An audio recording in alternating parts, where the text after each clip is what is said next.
Good afternoon.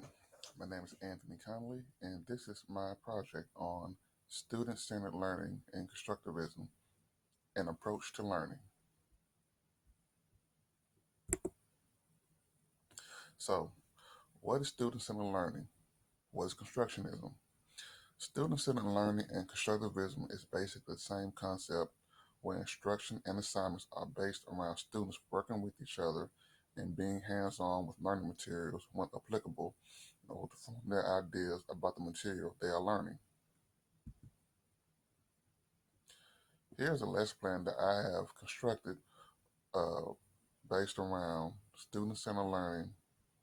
Okay, for this particular lesson plan, the content would be the content is analyze social, economic, and political effects of the transition from indentured servitude to slave labor on African Americans.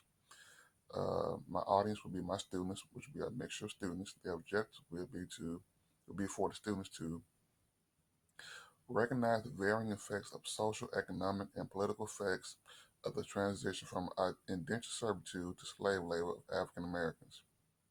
The lesson itself, the students will work together in small groups. Each group will have a specific effect to present to the class, represented by each group's designated speaker. For example, one group will cover the social effects, another group will cover the economic effects, and of course, the other group will cover the political effects for my activities. To introduce the lesson, I will prime the student's mind by posing a question to the class about the social political effects of capitalism. Okay, and after that, the students will read text from their iPads about the lesson and gather the specific material for their group. Next, the groups will present the information, and lastly, we will have a quick classroom review of all the material that was learned that day. Okay, from the assessment, I will evaluate the students' learning by checking my list of the information they are supposed to have with the information they present for the class. This is how they will be graded.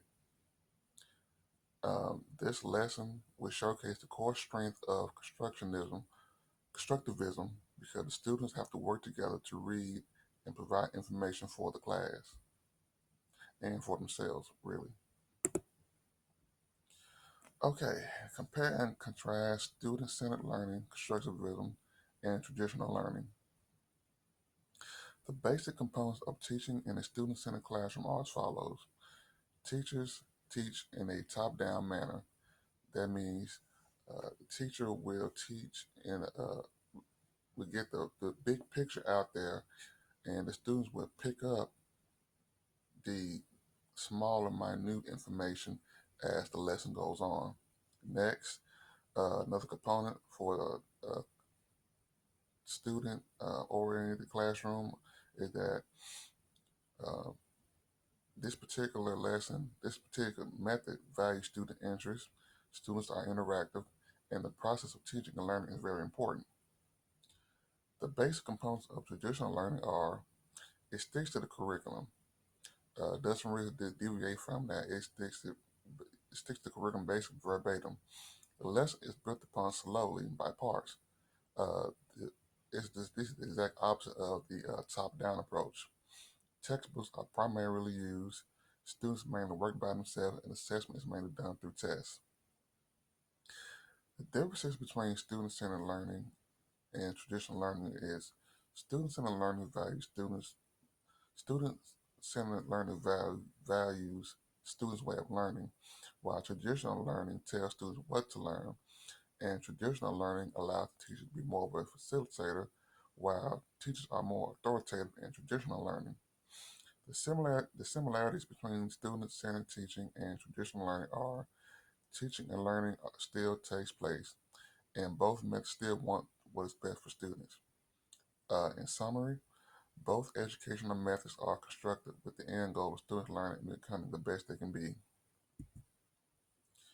Okay, so here's my plan of action for a disruptive student. Jordan is a student who is from a high SES background who excels pretty much in everything she sets her mind to, except for group team activities. She's a great student who mainly makes A's on all of her assignments, participates in class, and is respectful to the teacher. However, when it comes to group work, she is difficult to work with because she is domineering, talks over people, wants to dictate the pace of the group to only her advantage, and she is rather unpleasant to be around. The best solution for her is to realize the benefit of relationships, not just for group assignments, but for life in general. She needs to understand just how important it is for her to be able to work with people and have good social skills. Okay, here's my graph of constructivism and traditional learning. Okay, for constructivism, students work together for the most part. Traditional learning, students work independently for the most part. For constructivism, students learn from each other. Traditional learning, students learn on their own. Constructivism, teacher acts as a facilitator.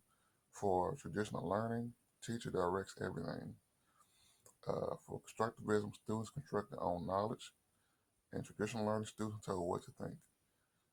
For constructivism, students teach each other, and in traditional learning, teacher lectures/instructs. So, here's my poem for constructivism. Is it better to be told, or is it better to learn on one's own? Doesn't matter just as long as the information is known. Does being told information make one a robot, or is it admirable to be self-taught? Constructivism seems to be the way for me, because working together and being self-motivated is the way to be. And lastly, here's my bibliography. Scroll down so you can see everything.